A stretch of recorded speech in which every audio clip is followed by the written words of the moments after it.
வணக்கம் விவர்ஸ். நந்திதா சமையலறையில் இன்றைக்கி என்ன செய்ய போகிறோம்னா கருணக்கிழங்கு புளிக்குழம்பு தாங்க செய்ய போகிறோம். அதுக்கு தேவையான அளவு 1/2 கிலோ கருணக்கிழங்கை நல்லா கழுவிட்டு தண்ணியில் போட்டு வச்சுருக்கோங்க. குக்கரில் 3 விசில் விட்டு எடுத்துக்கலாம். ஒரு லெமன் சைஸ் பெரிய லெமன் சைஸ் புளியை ஊற வச்சுக்கலாங்க. இப்போ குழம்பு தாளிச்சிடலாங்க. அதுக்கு தேவையான அளவு ஒரு கைப்பிடி சின்ன வெங்காயம் உரித்து வச்சுருக்கோங்க. 4-5 பல் பூண்டு கட் பண்ணி வச்சுருக்கோம். தக்காளி ஒரு தக்காளி கட் பண்ணி வச்சுருக்கோம். ஒரு முடி சின்ன முடியில் தேங்காய் ஒரு முடி, கருணக்கிழங்க வேக வச்சு எடுத்து வச்சுருக்கோங்க. வாங்க வீடியோக்குள்ளே போகலாம். இப்போ பற்ற வச்சாச்சுங்க. மண் சட்டியில் தாங்க இன்றைக்கி நம்ம புளிக்குழம்பு வைக்க போகிறோம். சட்டி சூடாகட்டுங்க. பாத்திரம் நல்லா சூடாகிடுச்சுங்க. தேவையான அளவு எண்ணெய் ஆட் பண்ணிக்கலாம்.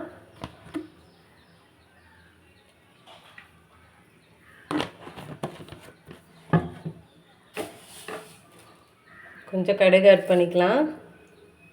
கொஞ்சம் வெந்தயம் ஆட் பண்ணிக்கலாங்க.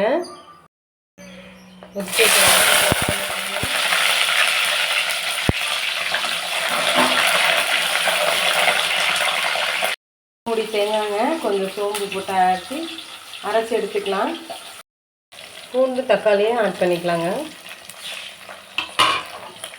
நல்லா வதக்கி வச்சுக்கலாம்.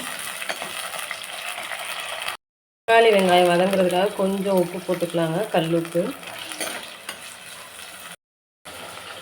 புளியை கரைச்சி வேக வச்ச கருணக்கிழங்குல ஆட் பண்ணிக்கலாங்க. புளி ஊற வச்சதை கரைச்சிக்கலாங்க. நல்லா வதங்கி வரட்டுங்க.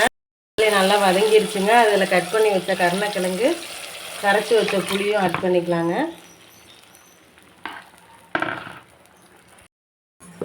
தேங்காவையும் ஆட் பண்ணிக்கலாங்க. தேங்காய் சோம்பு அரைச்சி வச்சுருக்கோம் இல்லையா, அதையும் ஆட் பண்ணிக்கலாம்.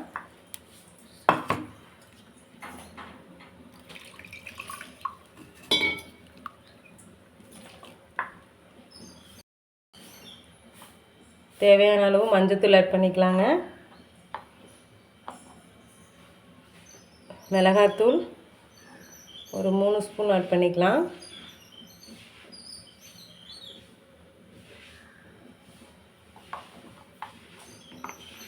மல்லி ஸ்பூன் ஒரு 2 ஸ்பூன் ஆட் பண்ணிக்கலாங்க.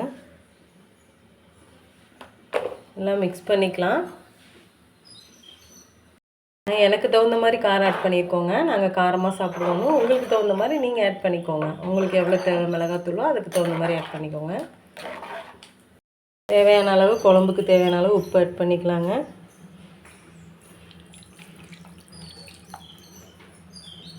நல்லா மிக்ஸ் பண்ணிவிட்டு நல்லா கொதி வரட்டுங்க. பெருங்காயத்தூள் ஆட் பண்ணிக்கலாங்க. குழம்பு நல்லா கொதிச்சு சுண்டி வந்துருச்சுங்க. அடுப்பை ஆஃப் பண்ணிக்கலாம். இந்த வீடியோ பிடிச்சிருந்தா லைக் பண்ணுங்கள், ஷேர் பண்ணுங்கள், சப்ஸ்கிரைப் பண்ணுங்கள். மறக்காமல் பெல் ஐக்கானை கிளிக் பண்ணுங்கள். தேங்க்யூ ஃபார் வாட்சிங். நம்ம இன்றைக்கி புளிக்குழம்பு வச்சதுனால தொட்டுக்கிறதுக்கும் முட்டை செஞ்சுருக்கோங்க.